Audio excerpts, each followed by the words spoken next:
மோடி என்னை திருப்திப்படுத்த வேண்டும் என்று ட்ரம்ப் சொல்கிறார். இந்த புதுசா கல்யாணம் முடிச்சுட்டு முதலிரவு போயிட்டு வருவாங்கல்ல, அவங்ககிட்ட ஒண்ணு கேட்பாங்க, என்னப்பா ஹாப்பி என்டிங் கிடைச்சிச்சா அப்படின்னு. அந்த மாதிரி ஹாப்பி என்டிங் கேட்கிறாரு மோடி கிட்ட. ஹாப்பி என்டிங் கிடைக்கல மோடி கிட்ட இருந்து அப்படின்னு சொல்லி நான் ட்ரம்பை பார்த்து எச்சரிக்கிறேன், கண்டனம் தெரிவிக்கிறேன், கெஞ்சி கேட்கிறேன், நீ மோடியை கைது செஞ்சுட்டு போ. முடியல எங்களால, நீயே வச்சுக்க, எடுத்துட்டு போய் எவ்வளவு காலமும் வச்சுக்க, உன்னை அவர் எப்படி திருப்திப்படுத்துவாரோ வாங்கிக்க. ஏன்னா மோடி செய்கிற வேலை தோழர்களே காரிய கிரிக்கெட் வேலை. அவன் அதானி அம்பானி வச்சுக்கிட்டு ரஷ்யாட்ட இருந்து குறைஞ்ச விலைக்கு $50 $50 எண்ணெயை வாங்கி சுத்திகரிச்சு ஐரோப்பாக்கு விற்கிறான். யாருக்கு? வெள்ளக்காரனுக்கு விற்கிறான். நம்ம எவ்வளவு பெட்ரோல் போடுறோம்? $101 பெட்ரோல் போடுறோம். நமக்கு இது என்ன புண்ணியம்? வியாபாரத்துல என்ன புண்ணியம் நான் கேட்கிறேன். எங்களோட வயலுக்கு வந்தாயா அல்லது எங்களுக்கு ஹாப்பி என்டிங் கொடுத்தாயா? உன்னை நாங்கள் காப்பாற்றுவதற்கு, உன்னை ஆதரவுக்கு நாங்கள் முழக்கம் போடுவதற்கு அயோக்கிய பெயரை அவனை பாஜக அவன் காப்பாற்றட்டும். RSS கார 1 கோடி தொண்டர்கள் இந்தியா முழுக்க வச்சிருக்காங்க, அவன் காப்பாற்றட்டும். அதனால ட்ரம்ப் மோடியை கைது இருந்தால் கைது செய். அவரை 23ஆம் தேதி உனக்கு துப்பு கொடுக்கிறான். 23ஆம் தேதி தமிழ்நாட்டில் கூட்டணி பேச்சுவார்த்தைக்கு வந்துட்டு எங்க ஊர்ல திருப்பரங்குன்றம் கோயிலுக்கு சாமி கும்பிட வர்றாரு. உனக்கு அது வரைக்கும் நாங்க துப்பு கொடுக்கிறோம். உனக்கு துப்பு இருந்தால் நீ மோடியை அள்ளி கொண்டு போ, அணைத்து கொண்டு போ, எப்படி வேணா கொண்டு போயிரு. முடியல. ஏன்னா ஒரு நாளைக்கு பெட்ரோல் டாலரில் கிடைக்கக்கூடிய பணம் எவ்வளவு? அதானி அம்பானி சம்பாதிக்கிறதுக்கு இவன் நாட்டை போரின் விளிம்பில் கொண்டு போய் நிறுத்துறான். சரி, ரஷ்யா அமெரிக்கா பக்கம் போக வேண்டாம். நீ தைரியமாக இருந்தால் இந்த நாட்டு மக்களுக்கு அந்த பலம் வந்து சேரணும். அதனால எங்களுக்கு எந்த ஆட்சேபனையும் கிடையாது. அது பாஜக காரன் பிரச்சனை, RSS காரன் பிரச்சனை, நீ அள்ளி கொண்டு போ. ட்ரம்ப் ஒரு கொல்லி பிசாசு. ட்ரம்ப் யாருன்னா ஒரு கொல்லி பிசாசு. ஒரு கொல்லி பிசாசு என்ன செய்யும்னா தான் எரிஞ்சுக்கிட்டே இருக்கும். ஒவ்வொரு நிமிஷமும் எரியணும்னா சுத்தி இருக்கிற பூரா உள்ள எடுத்து போட்டு எரியணும். அப்ப அப்படி எரிய வேண்டிய ஒரு தேவையோடு இருப்பதுதான் இன்னைக்கு அமெரிக்க அரசு. அவன் என்ன செய்யறானா, உலகம் முழுக்க 750 இடங்கள்ல, உலகம் முழுக்க எந்த நாட்டு எல்லாம் இந்தியாவோட டிகோகார்சியால இருக்கு, 750 இடங்களில் ராணுவ தளங்கள் வைத்திருக்கிறார். எதுக்குடா? ஒரு நாடு எங்க இருக்கு? நீ ரொட்டி எங்க தின்ற? நீயே ஜெர்மனிக்காரன், அமெரிக்காவுக்கு கலவாண்ட வந்தவன் உன் தாத்தன், உன் பொழப்ப எப்படி ஞாரி கிடக்கும்? வர்ணாசிரமே நீயே ஒரு அகதி அமெரிக்காவுக்கு. அதுல உலகத்துல இருக்கிறவன கூட காலை கட்டி செயினை கட்டி வீட்டுக்கு அனுப்புறன்னு சொல்லி அனுப்புற. நீங்க உடைய எதிர கட்டி அனுப்புறது ஓ நாட்டுக்கு. எனவே இப்படிப்பட்ட ஒரு கொல்லி பிசாசாக இன்று அமெரிக்கா மாறி நிற்கிறது. அது தொடர்ந்து எரிவதற்கு, தன்னையும் எரித்துக் கொண்டு உலகத்தையும் எரிப்பதற்கு இன்று அது வெனிசுலாவே எடுத்திருக்கிறது. எடுத்துக்கிட்டு என்ன முறையில் அவன் வேலை செய்யறானா, நம்ம பிரியாணி அண்டாகார மாதிரி வேலை செய்யறான்.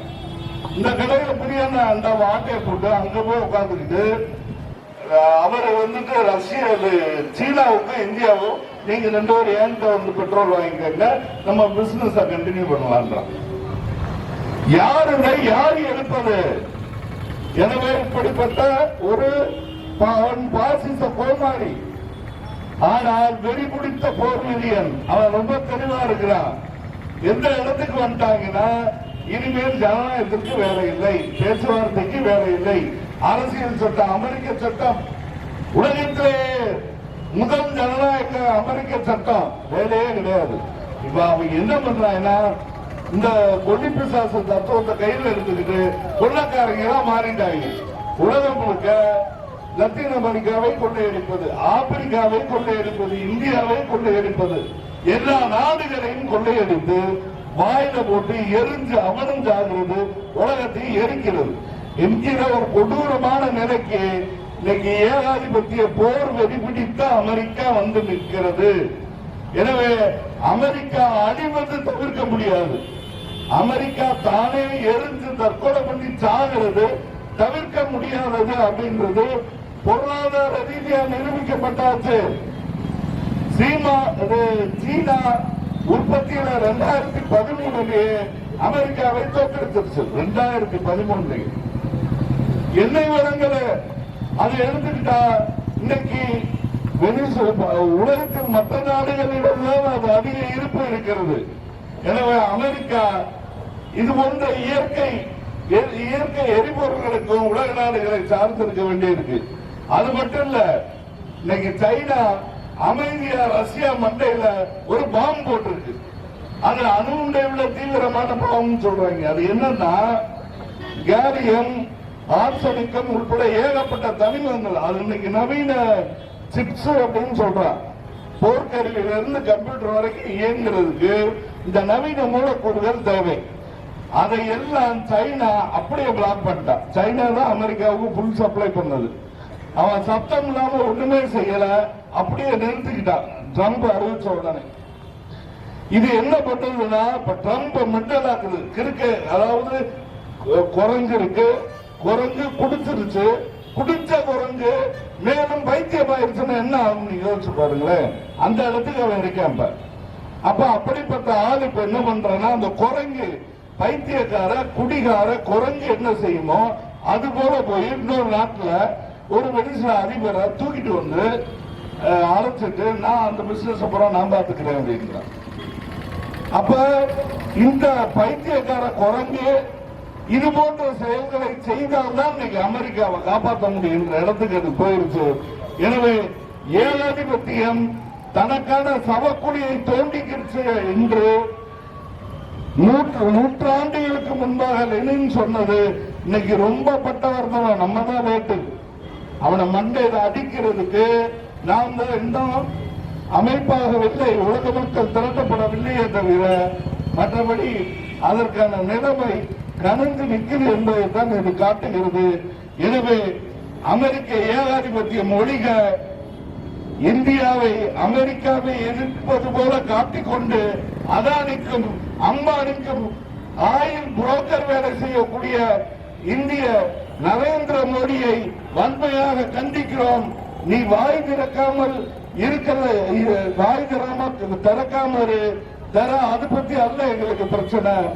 இந்த திருட்டுத்தனத்தை நீ அதானி அம்போனியோடு சேர்ந்து செய்தா என்றால் உன்னை தாராளமாக ட்ரம்ப் கடத்தி சொல்லட்டும், அது எங்க பிரச்சனையே இல்ல. உன்னை காப்பாற்றுறவன் காப்பாற்றட்டும், உன்னை தூக்கிட்டு போன பிறகு இந்த நாட்டை நாங்க என்ன செய்யணும் நாங்க பார்த்துக்கிறோம் என்று கண்டனங்களை தெரிவித்துக் கொண்டு முடித்துக் கொள்கிறேன். நன்றி தோழர்களே. இந்த மாதிரி வீடியோவை நீங்க நாலேஜ் வளர்க்க பார்க்கணும்னா லெஃப்ட் தமிழ் சேனலை சப்ஸ்கிரைப் பண்ணி லைக் பண்ணி பெல் ஐகானை தட்டி விட்டுருங்க. தேங்க்யூ.